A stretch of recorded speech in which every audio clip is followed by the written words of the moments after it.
Kagulat World, handang-handa na ba kayo? Kasi ito na.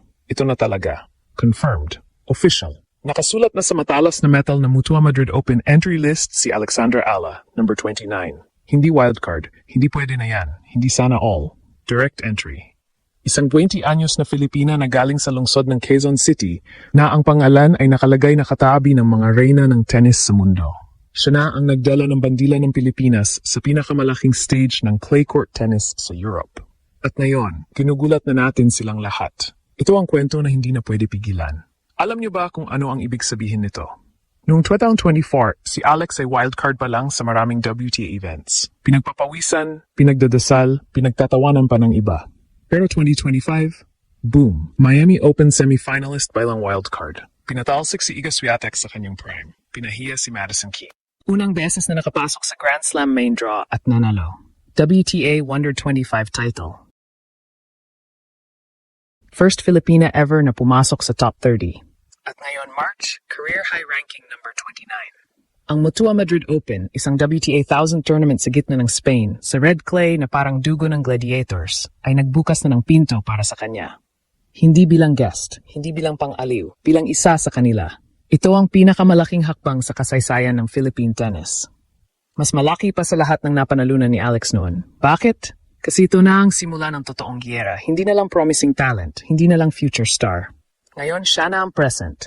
Madrid ay clay, red dirt, mabilis na bounce, mabagal na rallies, war of attrition. Si Alex, aggressive baseline player na may forehand na parang cannon, backhand na flat at deadly, at movement na parang pusa sa init. Noong 2025, maraming nagsabi na clay hindi bagay sa kanya. Tactical layer, mali yan. Sa Miami, sa hardcourt pa lang, nakita na natin ang kanyang tactical IQ. Alam niyang mag-shift ng rhythm. Alam niyang mag-drop shot sa tamang oras. Alam niyang i-pressure ang second serve ng kalaban hanggang mabaliw. Sa clay, mas lalabas yan. Kasi clay rewards patience plus power. At si Alex, may pareho. Tandaan niyo ito, nung naglaro siya sa clay tournaments last year, unti-unti niyang inaayos ang footwork. Mas mababa na ang center of gravity. Mas malalim na ang split step.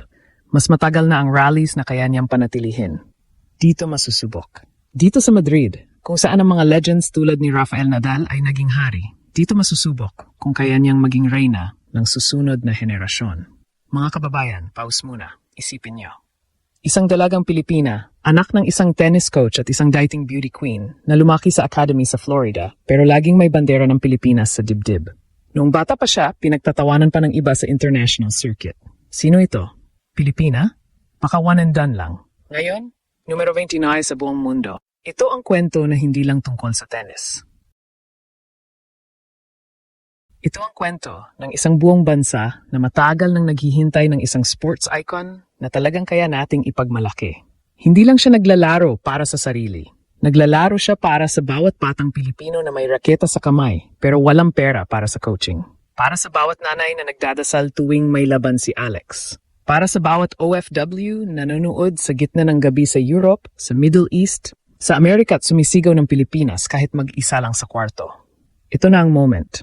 Kapag pumasok si Alex sa Caja-Magica sa Madrid, alam niyang may milyon-milyong Pilipino sa likod niya. Hindi lang sa social media likes, hindi lang sa Go Alex comments, sa puso, sa dugo.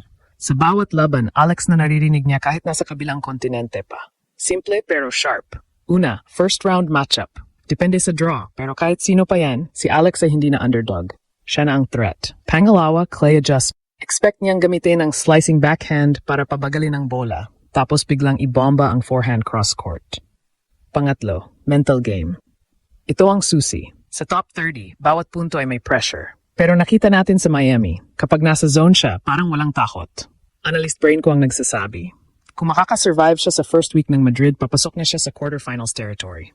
At kapag nangyari yun, legacy mode activated. Isipin niyo ito. Kung magiging consistent siya sa 2026 season, Madrid, Rome, French Open, Wimbledon, US Open, hindi imposibleng makapasok siya sa top 20 bago matapos ang taon. At kapag nangyari yun, unang Filipina ever na magiging consistent top 20 player sa WTA Tour. Unang Filipina na magkakaroon ng chance na maging seed sa Grand Slams. Unang Filipina na magdadala ng tunay na Philippine tennis era sa mundo. Ito na ang simula ng dynasty, hindi na one shining moment. Hindi na flash in the pan. Ito na ang bagong normal para sa Philippine tennis. Ito ang pinakamalaking hakbang sa kasaysayan ng Philippine tennis. Mas malaki pa sa lahat ng napanalunan ni Alex noon. Bakit? Kasi ito na ang simula ng totoong giyera. Hindi na lang promising talent, hindi na lang future star. Ngayon, siya na ang present. Madrid ay clay, red dirt, mabilis na bounce, mabagal na rallies, war of attrition. Si Alex, aggressive baseline player na may forehand na parang cannon, backhand na flat at deadly, at movement na parang pusa sa init. Noong 2025, maraming nagsabi na clay hindi bagay sa kanya. Mali yan. Sa Miami, sa hardcourt pa lang, nakita na natin ang kanyang tactical IQ. Alam niyang mag-shift ng rhythm. Alam niyang mag-drop shot sa tamang oras. Alam niyang i-pressure ang second serve ng kalaban hanggang mabaliw. Sa clay, mas lalabas yan. Kasi clay rewards patience plus power. At si Alex, may pareho. Ngayon, mas matalas na ang kanyang clay tactics. Nakita na natin ang improvement sa kanyang footwork. Mas mababa na ang center of gravity niya. Mas malalim ang split step. At mas matagal na ang rallies na kaya niyang panatilihin ng hindi nawawala ang control. Ginagamit niya ang slicing backhand para pabagalin ang bola at i-disrupt ang ritmo ng kalaban. Tapos biglang binabomba ang forehand cross-court para pumatay ng punto.